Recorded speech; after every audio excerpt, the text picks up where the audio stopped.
Caloroga Shark Media.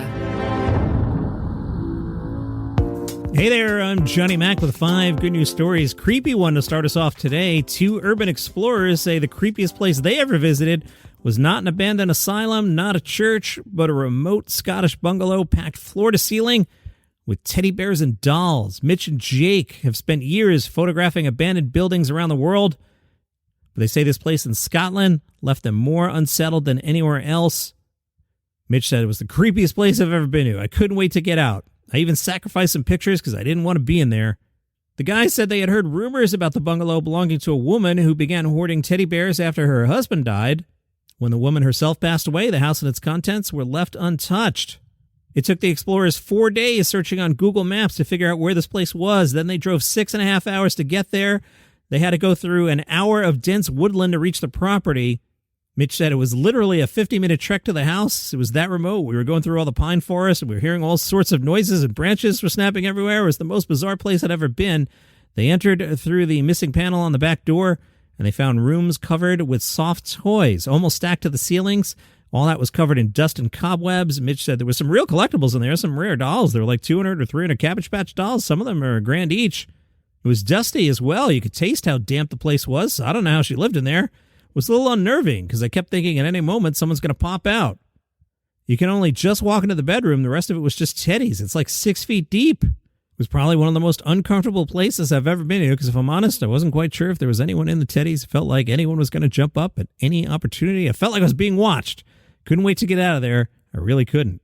Alan owns the Trumpet Inn. He says customers have switched to paying cash after he introduced a 5% discount to offset credit card charges. Yeah. He said it was costing him £5 for every £50 spent. A pint for £6 is now $5.70 when paid for in cash. Same discount goes to food. He explained, we started this a couple weeks ago. We decided paying the bank charges, the credit charges, was enough to pay another member of the staff. The banks aren't doing anything for the money. It's just pressing some buttons. We'll still take the card, but we have discounts for cash. Before this, we had 95% of our transactions on the card. Now it's 50% cash. I'm increasingly running this. I'll be somewhere and someone will ask me if I have money. I never have money on me anymore. I switched to a slim wallet after years of a Costanza wallet. When I do hit the pub, one of the guys puts the card down and we just Venmo each other. There's no money anymore. Anyway, $5.70 a pint's not too bad. In Nebraska, a cow on the loose made its way to a high school tennis court. That's not a sentence you say a lot, even if you host this show. That's right. The cow on the loose made its way to a high school tennis court. I just like the sentence.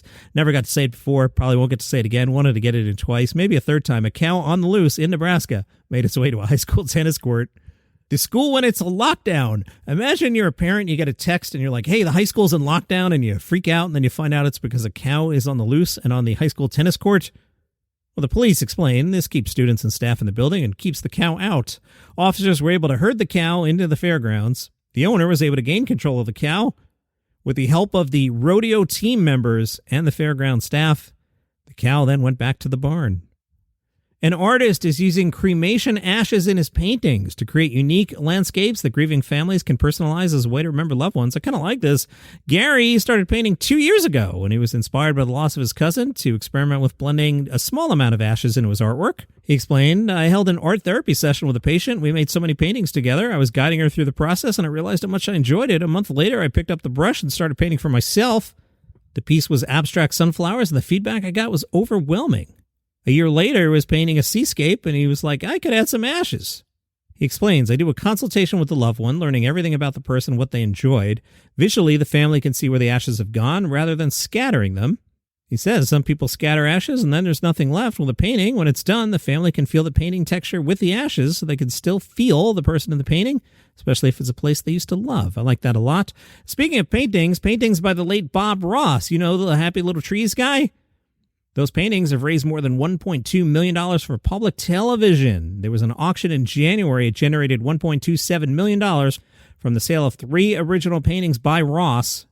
The top seller, Change of Seasons, was painted in a 1990 episode of The Joy of Painting. That sold for nearly $788,000, 13 times over the estimate.